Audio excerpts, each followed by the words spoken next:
এমপির মাইয়া বা খাইয়ে এসে নামিয়ে বাচ্চাকার বসে আন্দারে তোমরা কি কাজ করছো, তোমরা কি রেপ করছো?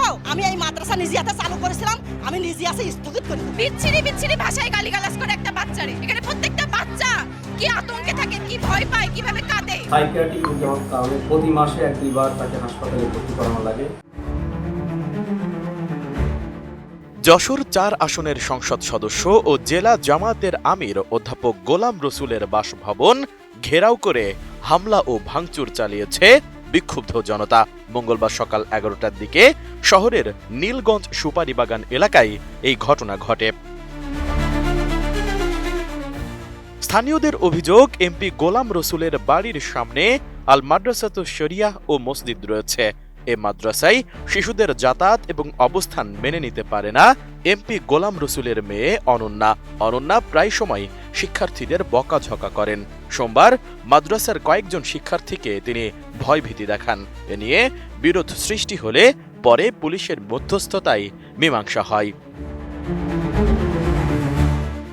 সঠিক প্যাড আর সঠিক তথ্য দিয়ে এসব সামলে নিব এক হয়ে। Monalisa sanitary napkin. তবে মঙ্গলবার সকালে এমপি গোলাম রসুল ও তার মেয়ে অনন্যা মাদ্রাসায় গিয়ে শিক্ষক ও অভিভাবকদের সঙ্গে বিরোধে জড়িয়ে পড়েন। এ সময় রেক্সোনা নামে এক নারীর মাথা ফাটিয়ে দেওয়ার অভিযোগ ওঠে অনন্যার নামে এবং নাসির উদ্দিন নামে আরেক অভিভাবকের ওপর চড়াও হয়ে তার সাইকেল ফেলে দেওয়ারও অভিযোগ করা হয় অনন্যার বিরুদ্ধে। এ ঘটনাকে কেন্দ্র করে এলাকাবাসী বিক্ষুব্ধ হয়ে এমপির বাসভবনে হামলা চালায়। পরে এমপি ও তার পরিবার গেট বন্ধ করে নিজেদেরকে অবরুদ্ধ করেন। শাটার আর্ধেক টানি দিয়ে বাচ্চারা খেলছে।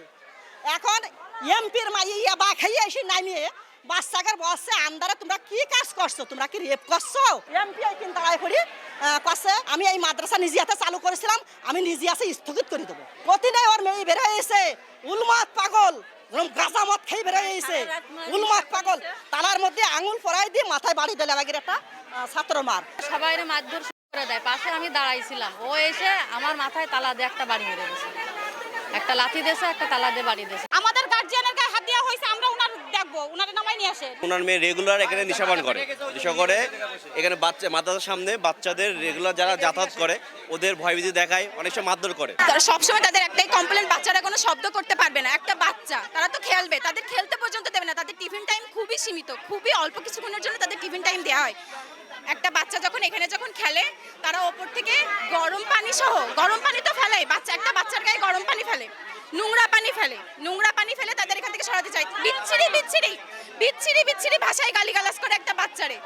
সে কিভাবে একটা জামাতের আমি, সে কি তাদের বাসায় কি আর কোনো লোক নেই? ভাবলাম যে তার মাথায় সমস্যা, তাদের বাসায় কি আর কোনো বড় গার্জিয়ান নাই? তারা কি এটার প্রতিবাদ করে না? তারা প্রথম থেকেই চায় এখানে যেন মাদ্রাসা না হোক। এখানে প্রত্যেকটা বাচ্চা কি আতঙ্কে থাকে, কি ভয় পায়, কিভাবে কাঁদে। বিক্ষোভকারীরা জানান, সংশ্লিষ্ট মাদ্রাসাটি বন্ধ করে দেওয়ার হুমকি দেওয়া হয়েছে, যা স্থানীয়দের মধ্যে ক্ষোভের সৃষ্টি করেছে। তারা এ ঘটনার সুষ্ঠু তদন্ত এবং অভিযুক্তদের বিরুদ্ধে প্রয়োজনীয় আইনগত ব্যবস্থা গ্রহণের দাবি জানান। এমপি সাহেব উপস্থিত থাকা অবস্থায় তার মেয়ে কিভাবে গায়ে হাত দেয়, এই যে অপারেশনের রোগী বাচ্চা কাচ্চারা কিভাবে গায়ে হাত দেয় আপনারা বলেন? বিভিন্নভাবে মিথ্যা অপবাদ যে হুজুর মারেছে, কিন্তু আমরা ফটোর ভিতরে দেখলাম যে হুজুর মারিনি। বিচার যতক্ষণ না হবে এই জায়গা আমরা ছাড়বো না, এই জায়গায় অবস্থান করব। খবর পেয়ে ঘটনাস্থলে গিয়ে পরিস্থিতি নিয়ন্ত্রণে আনে পুলিশ। যশোর কোতোয়ালি থানার ওসি মাসুম খান জানান, বর্তমানে পরিস্থিতি নিয়ন্ত্রণে রয়েছে। অভিযোগ পেলে আইনগত ব্যবস্থা গ্রহণ করা হবে। এমপি মহোদয়ের মেয়ের সাথে মাদ্রাসার একটা ছাত্রের সাথে ঝামেলা হয়েছে, সেই ঘটনার জের ধরে এখানে উত্তেজনা আছে। আমরা লোকজনদেরকে বুঝিয়েছি এবং অতি দ্রুত এই বিষয়টা মীমাংসিত হবে আমরা আশা করছি। এদিকে এমপি গোলাম রসুল দাবি করেছেন তার মেয়ে মানসিক রোগী। বিষয়টি সবাই জানলেও মাদ্রাসার লোকজন তার মেয়ে ও তার স্ত্রীর সাথে খারাপ ব্যবহার করেছে। তিনি বিরোধপূর্ণ এ অবস্থার অবসান চান। সাইকিয়াট্রিক রোগী হওয়ার কারণে ঢাকা, খুলনা, যশোর এবং ইন্ডিয়াতে আমরা দেখিয়েছি। প্যানক্রিয়াস ড্যামেজ হওয়ার কারণে আমি তাকে হায়দ্রাবাদ পর্যন্ত নিয়েছি। প্রতি মাসে 1-2 বার তাকে হাসপাতালে ভর্তি করানো লাগে পেটে ব্যথার কারণে। এ পর্যন্ত প্রায় 25 থেকে 30 বার সে হাসপাতালে ভর্তি হয়েছে এবং 3-4 বার তাকে আইসিইউতে রাখতে হয়েছে প্যানক্রিয়াস ড্যামেজ হওয়ার কারণে। আমি বললাম যে আমার মেয়েটাকে মারেন না, তারপর আমার মেয়েকে তারা মারতে থাকে। যাওয়ার এক পর্যায়ে আমার স্ত্রী যায়, আমার স্ত্রীকেও তারা মারে। তখন আমি এক পর্যায়ে সেখান থেকে আমার মেয়ে এবং স্ত্রীকে সেভ করে আমি আমার বাসার ভিতরে চলে আসি।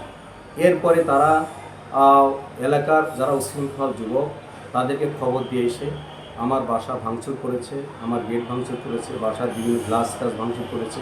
আমি বারবার বলছি যে আমার মেয়েটা অসুস্থ, তাকে মারলে সে মারাই যেতে পারে, তারপরও চারিদিকে ঘিরে তাকে বিভিন্নভাবে চর কিল তারা মারছে।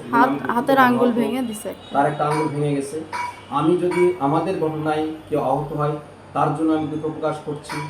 আমার ঘটনায় যদি কেউ দুঃখ পান তার জন্য আমি মর্মাহত। আমি সবার কাছে ক্ষমা প্রার্থী।